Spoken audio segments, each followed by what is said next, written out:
എല്ലാ പ്രിയപ്പെട്ടവർക്കും പീസ് വേൾഡിന്റെ പുതിയൊരു വീഡിയോയിലേക്ക് സ്വാഗതം. നമ്മുടെ ഡ്രാഗൺ ഫ്രൂട്ട് വിരിഞ്ഞിട്ടുണ്ട്. അതിമനോഹരമായിട്ടുള്ള പൂക്കളാണ് നമുക്ക് ഡ്രാഗൺ ഫ്രൂട്ടിന്റെ പൂവ്. ഒറ്റ ദിവസം മാത്രമേ നമുക്കത് ഈ ഒരു രൂപത്തിൽ കാണാൻ കഴിയുള്ളൂ. രാത്രിയിൽ വിരിയും, വൈകുന്നേരം ആകുമ്പോഴത്തേക്ക് ഈ പൂവ് വാടി പോകുന്നതാണ്. അപ്പോൾ നമുക്ക് ഇത്തവണ ഏകദേശം ഒരു 15 മൊട്ടിട്ടിട്ടുണ്ടായിരുന്നു. അത് നമുക്ക് 9 എണ്ണാണ് ഇതേപോലെ പിടിച്ചു കിട്ടിയിട്ടുള്ളത്. അപ്പൊ എന്നാലും നമ്മുടെ വീട്ടാവശ്യത്തിന്, നമ്മുടെ ഒരു സന്തോഷത്തിന് നമുക്ക് ഒന്ന് വിരിഞ്ഞു കിട്ടിയാലും വളരെ സന്തോഷമാണ്. അപ്പൊ നമുക്ക് ഇത്തവണ 9 ഡ്രാഗൺ ഫ്രൂട്ട് ഉണ്ട്. അപ്പൊ നമുക്ക് അതിന്റെ പൂക്കളുടെ വലിപ്പവും അതിന്റെ മനോഹാരിതയും ഒക്കെ രാവിലെ നമ്മൾ വന്നാൽ ഈ ഒരു മനോഹരമായ പൂവിനെ നമുക്ക് കാണാൻ കഴിയും. അപ്പോൾ നമുക്ക് ഇതുപോലെയുള്ള ഇത്ര വലിപ്പമുള്ള ഒരു തണ്ട് എവിടെന്നെങ്കിലും സംഘടിപ്പിക്കുക.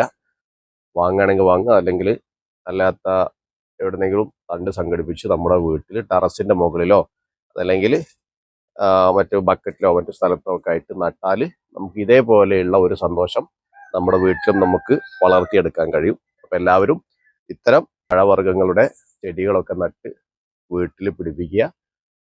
ഫ്രൂട്ട്സ് ഒക്കെ നമ്മുടെ വീട്ടിൽ തന്നെ നമ്മൾ വളർത്തിയെടുക്കാനുള്ള ശ്രമം നടത്തുക. നമ്മളൊരു ചെടി നട്ടു, അതിൽ നിന്നൊരു കായഫലം, അതിൻ്റെ പൂവിടുമ്പോൾ തന്നെ നമുക്ക് വല്ലാത്ത സന്തോഷമാണ്. ഇവിടെ ഇപ്പോൾ ഒരു ചെടിയാണുള്ളത്, ഒരു ചെടിയെ ഞാനിവിടെ നട്ടിട്ടുള്ളൂ. ആ ഒരു ചെടിയിലുള്ള പൂക്കളാണ് ഈ കാണുന്നത്.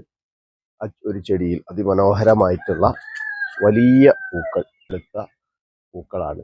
അപ്പോൾ ഇതിനിപ്പോൾ വലട്ടത് കുരങ്ങ് വല്ലാതെ ശല്യമുണ്ട്. കുരങ്ങ് വന്നിട്ട് ഈ പൂക്കളെ പിടിച്ച് ആവശ്യമില്ലാതെ, ഇവർക്ക് ഇതിൽ നിന്നൊന്നും കിട്ടാറൊന്നുമില്ല, പക്ഷെ എന്നാലും ഈ പൂക്കളെ പിരിച്ച് നശിപ്പിച്ച് കളയും. അപ്പോൾ കഴിഞ്ഞ തവണ ഇതേപോലെ പൂക്കൾ നശിപ്പിച്ചത് കൊണ്ട് തന്നെ നമുക്ക് വിരിഞ്ഞ കായകളൊന്നും കിട്ടിയിട്ടില്ല. കുറച്ച് കായകൾ മാത്രം കിട്ടി, ബാക്കി കായകളൊക്കെ നശിച്ചുപോയി. അതുകൊണ്ടാണ് ഇങ്ങനെ വല ഇട്ടിട്ടുള്ളത്. ഇവിടെ ഒരു പഴവർഗ്ഗങ്ങളും നട്ടുപിടിപ്പിക്കാൻ കഴിയാത്ത ഒരു സാഹചര്യമാണ്. ഇതിന് മുള്ളുള്ളത് കൊണ്ട് ഒരു വിധം ഒന്നും അടുക്കൂല, എന്നാലും ഇങ്ങനത്തെ അടുത്തുള്ള സംവിധാനങ്ങളൊക്കെ ഉപയോഗപ്പെടുത്തിയിട്ട് അവർ നശിപ്പിച്ച് കളയും. ഇത്രയും ചെറിയ ഒരു ചെടിയിൽ നമുക്ക് ഒരു വളപ്രയോഗവും നടത്താതെ തന്നെ ഇത്രയും പൂക്കളാണ് നമുക്ക് ഇട്ടിട്ടുള്ളത്.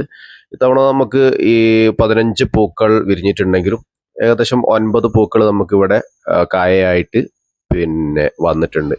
അപ്പോൾ ഇതിലേക്ക് കാര്യമായിട്ട് നമ്മൾ ഒരു വളപ്രയോഗവും നടത്തുന്നില്ല. നമ്മുടെ അക്വാപോണിക്സിലുള്ള മത്സ്യത്തിൻ്റെ സ്ലേറി അത് ഇടക്ക് ഒഴിച്ചു കൊടുക്കും എന്നല്ലാതെ മറ്റൊരു വളപ്രയോഗവും നമ്മളതിൽ നടത്തിയിട്ടില്ല. അതുപോലെ തന്നെ ഒരു ടയറ് നടു മുറിച്ചിട്ട് അതിലാണ് നമ്മളിത് നട്ടിട്ടുള്ളത്. അത്രയും മണ്ണ് ഇതിൽ കുറവാണ്.